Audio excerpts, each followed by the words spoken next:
Good day. I hope everybody's having a blessed day, but I understand things are what they are.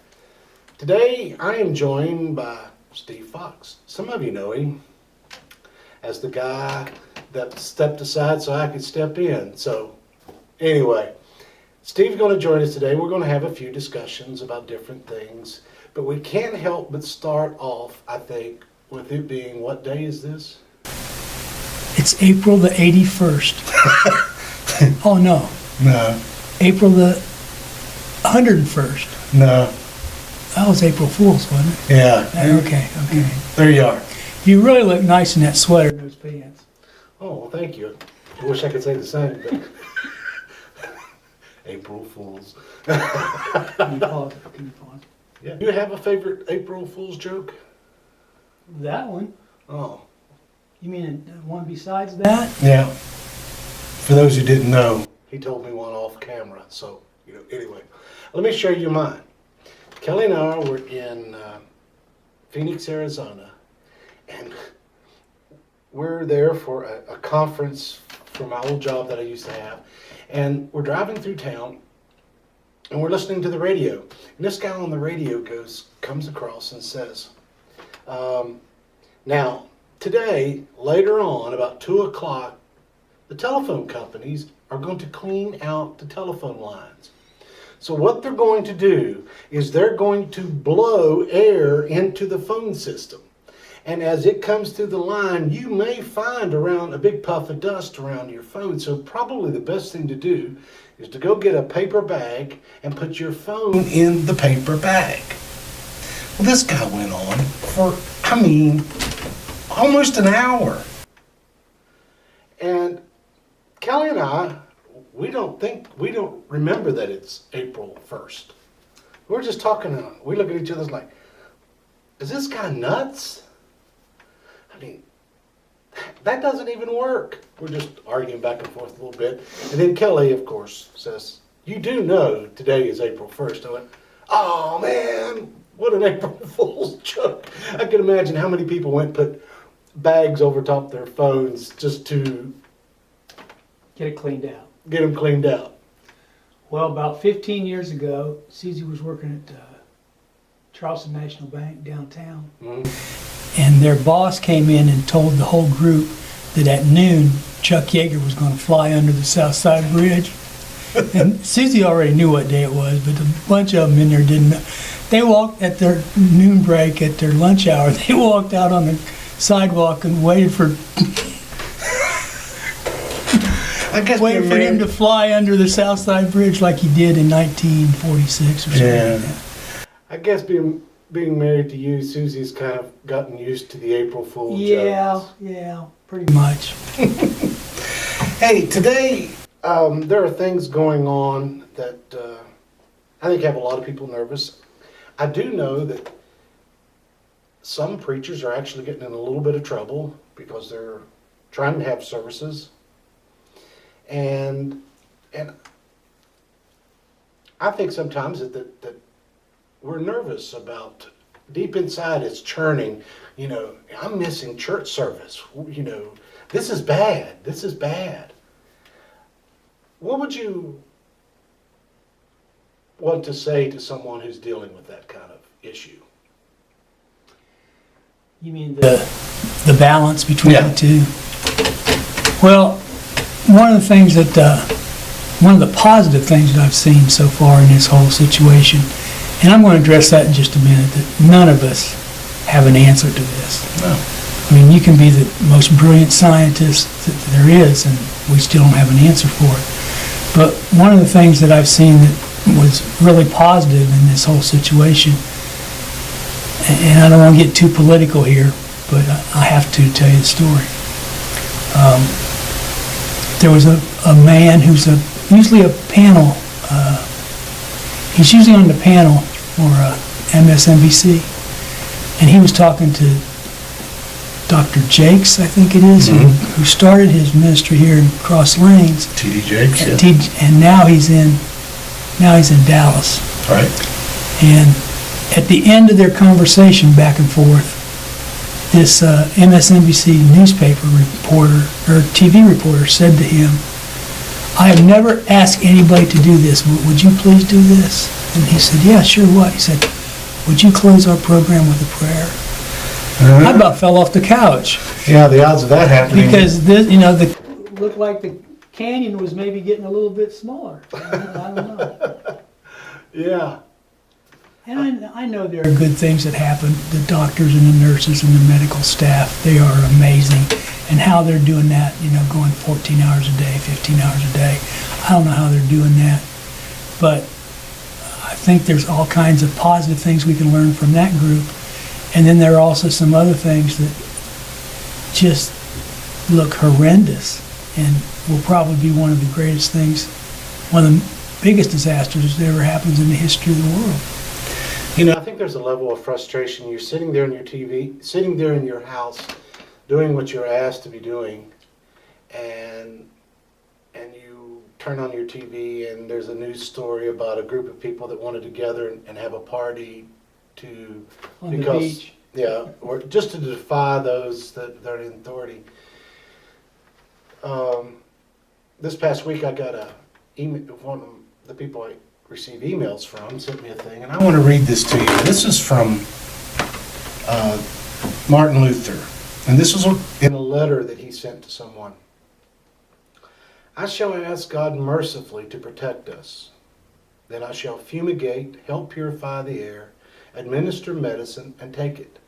I shall avoid places and persons where my presence is not needed in order not to become contaminated, and thus perchance inflict and pollute others, and so cause their death as a result of my negligence.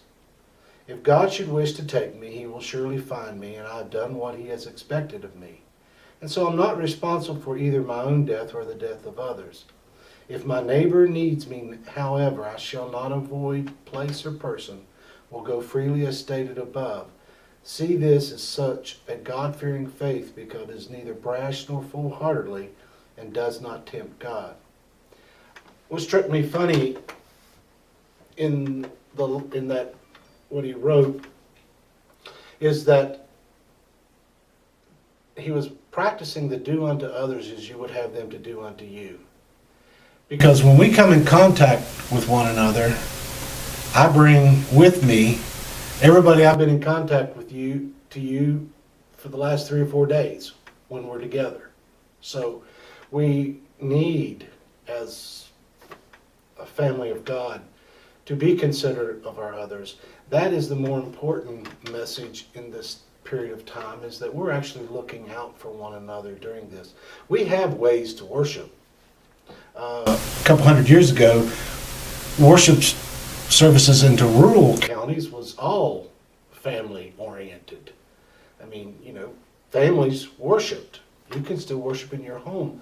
And we are providing some services via the internet, but I just want people to be able to calm down maybe a little bit and not feel have the fear of, am I doing everything I'm supposed to be doing? Well, I think it's amazing to look at how our communities and how our states respond to what we're going through. Because I think basically you've got two kinds of people. You've got those kinds of people that really now are taking a reevaluation of their life. If they're not thinking about death now, they'll never be thinking about it. If they're not thinking about tragedy now, there will never be anything that would make them change their mind about tragedy. But on the other hand, you have those people who say, well, if this is it, this is it. This is it. If this is the judgment of the world, if this is the judgment of me, maybe I'm going to have to go through something that will make me change my mind about some things. Or on the other hand, if I'm so safe and secure in where I am right now, I don't care at all I care what's going to happen to other people. I got 3 kids and 10 grandkids. I really care about what's going to happen to them. Yeah. But as me catching it and dying of it, I don't mean to be holy and bragging, but I don't care about that. Yeah. Matter of fact, sometimes I'd rather wish that he'd take me. You know, a good friend of ours that will say to me sometimes, don't threaten me with heaven.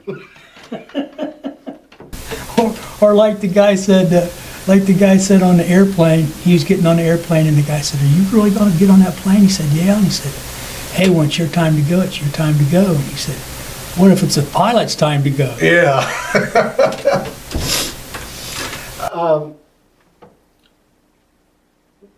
Is there anything that strikes you interesting about the time that we're going through that you've made it? Because everybody loves a Steve Fox observation.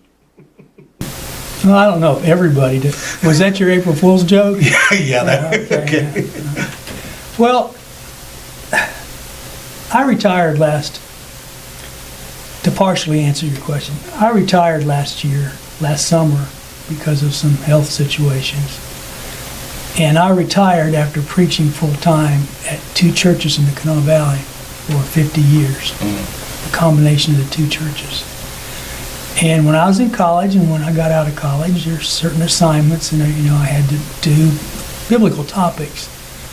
And I've studied, not to a great extent, I'm not a scholar in anything, New Testament or Old Testament, but I've studied a lot of topics that were very difficult. And what you've asked me to do today is probably to discuss one of the most difficult subjects there is in the Bible. I've studied marriage, divorce, and remarriage. Boy, if you want to start a fight at a preacher's breakfast, just bring that up. Yeah. I've studied realized eschatology and all kinds of eschatology. I've studied women's role in the church. I've studied predestination. But of all those topics, I think the most difficult one you can discuss is, why is it that things happen like is happening to us right now? What is that? Is that the judgment of God? Is that just Mother Nature? Is that just according to the TV? It started with a bunch of bats in a cave. Yeah. I mean, what's that all about? And I think it's one of the most difficult topics in the world to study. And just because somebody says, I don't know, we've been saying I don't know a whole lot the past few weeks. Where did it start? I don't know. What's it going to do? I don't know. Is it going to go to other countries? I don't know. Do the masks and the gloves and the face, do those help? I don't know. I guess they do, but I don't know. And that's what makes Americans frustrated. Because we like to fix stuff. We like to have a problem thrown out there and we solve it and fix it and go on our merry way. Well, nobody's fixing this. Nobody has any power to even come close to fixing this. No, and it just kind of, it's always in our face that we think that we can do it. My thought was also, it makes sense to why Job was the very first book of the Bible written in history. So, because the I don't knows is the theme of that book. Job and his buddies arguing for days about why all this bad stuff had happened to Job. And he certainly must have done something wrong. He had to. He had to, or he wouldn't be going through that. No, and that's what his buddy said. Yeah. So yeah, that there is no question about it that is something that we struggle with constantly. And we know there's no answer to did God cause us, but we have to remember sometimes, at least I need to, that people's choices impact everything that we do in our life. Satan and his angels impact everything that's going on in our life.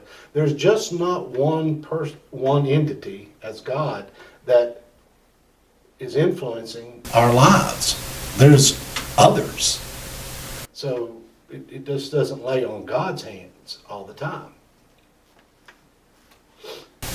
There is a, if you'll let me turn to it real fast, there's a passage in the last part of Job, Psalms, there it is. There's a passage in the last chapter, and usually when people approach Job, they approach it as, well, he did do something, just like his buddies did. He did do something wrong, and therefore that's why that happened to him. Or on the other hand, isn't God great that he could bring Job out of this? Well, there's a whole lot of things that Job suffered that some of us would look at as being great that I don't think is great at all. No. If somebody said, I have 3 kids, if somebody said to me, we're going to kill your 3 kids, but you're going to get 6 later on? No. Nah. That's not a good deal. Nah, I'm not up for that. This is Job 42 at verse 10. And the Lord restored the fortunes of Job when he had prayed for his friends. And the Lord gave Job twice as much as he had before. Then came to him all his brothers and sisters and all who had known him before and ate bread with him in his house, and they showed sympathy and comforted Job for all the evil that the Lord had brought upon him. Now you got some people like that who are saying, well, God's in control, so if you're going through evil times, disastrous times, chaotic times, he's in control of that too. It's brought on by some of your actions. Yeah. Go ahead. That's all I wanted to say. Well, it's sort of like the same thing that happened between the recording of Samuel and Chronicles about David's sin. One says, God tempted David, and then in Chronicles it says that Satan tempted David. And of course, we have from James says that God doesn't tempt any man. Mm-hmm. There are concepts of what's going on in the world that, like going back to what you said a while ago, I don't know is the proper answer. We don't know. In fact, when Job got to the end of that thing, God told Job, you don't know everything that's going on in this story. And I don't believe that the entire account gives credit to everything that's going on during this period of time. Mm-hmm. There are things we're just not capable of understanding because we are humans. It's bigger than just us, Mm-hmm. We may be at the top of the food chain most of the time. Climb around a line or something, but anyway. Well, it's real easy to look at situations in your own life where you're trying to decide, and that's like I said a little while ago, there's such a fine balance. How do I accept things into the world that I don't like, that are going to be destructive, that are going to be chaotic, and how at the same time do in my mind have a great honor for the God who made us all. I mean, Susie and I have been in Nicaragua 20 times, and I've seen kids born, and they're born like that in the United States too, but I've seen kids that are born, I met a little girl who was a nymphomaniac girl who was born hermaphrodite. She had both sexes. She was 12 years old when we first met her, and she should have had her surgery long ago, right after she was born. But, some people look at that, she's born into the world like that, and they go, isn't God great? Well, wouldn't God be a lot greater if he didn't allow something like that to happen? We met a kid that was born without either arm. Yeah. And it's real easy to say, well, isn't God good? Well, if you look at him, he probably doesn't think God's very good. Well, it's just like the story that Peter and the disciples are walking with Jesus, and they run into the blind man, and Peter says, God, who sinned, this boy or his parents? And, we automatically assume that if there's something wrong, that it was God's punishment on us. I would be interested to know if I get infected and I go out and touch a bunch of people and infect them. Now, who was behind that, God or me? That's right. So who made that choice? Who made those choices? The concept of us understanding free will and love is something, we don't, as believers, don't talk about as much as we should. Because you and I both know, unless I have free will, I can't love. Because if I'm programmed then my love is a program love. It's not authentic. It can never be authentic. It's like the person who has children. You know, a father can be a loving father, but he has to choose. He has to make the choice. I'm going to love those kids, you know. It's not automatically just pre-programmed in you, because too many fathers walk away from their responsibility. And that's where the balance has to come from, because I know some kids that if you said to them, God's like your father, they wouldn't want to have They'd freak anything to out. do with him. Yeah. If my old man's like that, I wouldn't I'm not want going anything. there. No. So So there's a balance between the things that come into your life, like the epidemic that we're going through right now, the chaos that we're going through right now. Is that God doing that, or is that Satan doing that? Or is God allowing Satan to do that? There's all kinds of biblical questions that you go back to, I don't know. yeah. Or is it like the tornado that forms based on the fact that the circumstances of the earth are spinning and the things that are going? Are they sometimes just the fact that God created a system that runs on its own, but in that system there are dangers. There are tornadoes, there's hurricanes, there's typhoons, there's tsunamis, the earth is moving all the time back and forth, and sometimes creates earthquakes. I mean, is God up there pulling the levers and turning the knobs all the time? Are we puppets? Yeah, are we just puppets? I don't think Jesus would have gone through what he went through for a bunch of programmed puppets. I wouldn't. Well, let me read you a paragraph where Jesus has to deal with the exact same situation that you and I have been talking about, Mark. This is Luke 13. There were some present at that very time who told him of the Galileans whose blood Pilate had mingled with their sacrifices. You can read that and go, man, what'd those guys do? If Pilate did that to them, what did they do? And he answered them, do you think that these Galileans were worse sinners than all the other Galileans because they suffered thus? The epidemic that's going on in our country right now goes after Republican, Democrat, black, white, male, female. It doesn't make any difference. Rich, poor. You don't have this chaos on us. It's going, oh no, I'll skip him. No, I'll skip that guy.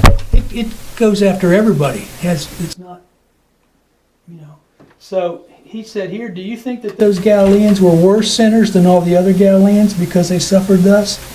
I tell you no, but unless you repent, you will all likewise perish. We usually miss that likewise thing. Yeah. Those people got killed physically. And Jesus says here, if you don't repent, you're going to die physically too. Of those 18 upon whom the Tower of Siloam fell and killed them, do you think that they were worse offenders than all the others who dwelled in Jerusalem? I tell you no. But unless you repent, you will all likewise perish. You will go through the same ordeal that they went through. If you don't perish, you turn back to God. If you don't look at the kingdom of God as your priority instead of looking at everything else as your priority. What Jesus is saying in this paragraph to these two groups of people, or talking about these two groups of people, is they didn't do anything to deserve what they got. A Roman leader cut them up and mingled their blood with the blood of the sacrifices. That's just about as cruel as you can get. And the other group had a tower fall on them, brick, cement, out of wooden, I don't know how. And a bunch of those guys got killed too. And that wasn't their fault. They hadn't done anything to bring them to that. Jesus says about both groups of people that he brings up here in Luke 13, they were in the wrong place at the wrong time. And sometimes that happens. Yeah. Sometimes we think, well, that's God's judgment on me, and it may not be. I may just be at the wrong place at the wrong time. A drunk driver hits a family head on. They didn't do anything to deserve that. They were in the wrong place at the wrong time. Yeah. I sometimes am frustrated by the simplicity that we sometimes approach truth and the things that happen.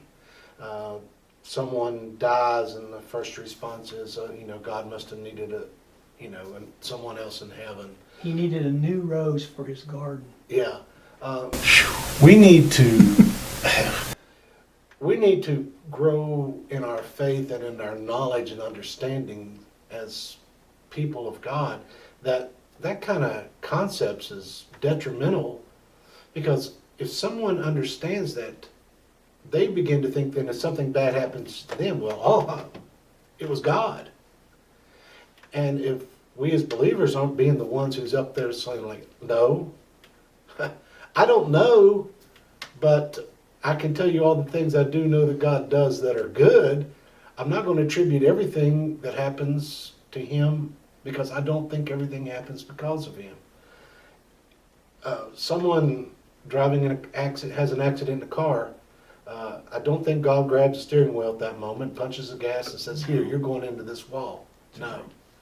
It happens because of carelessness, because of insensitivity.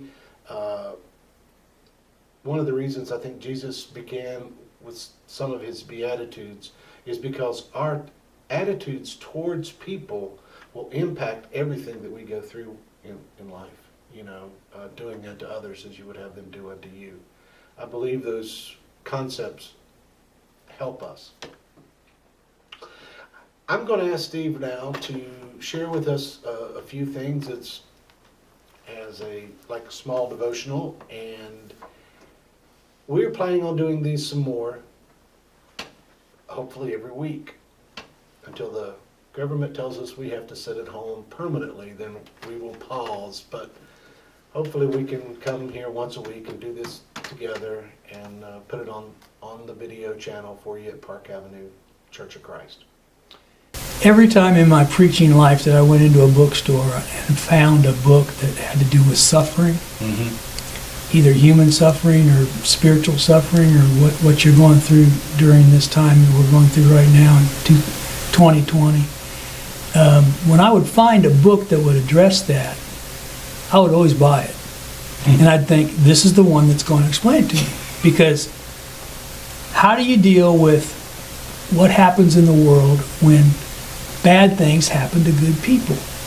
And you show up and they're looking for you for answers. Exactly.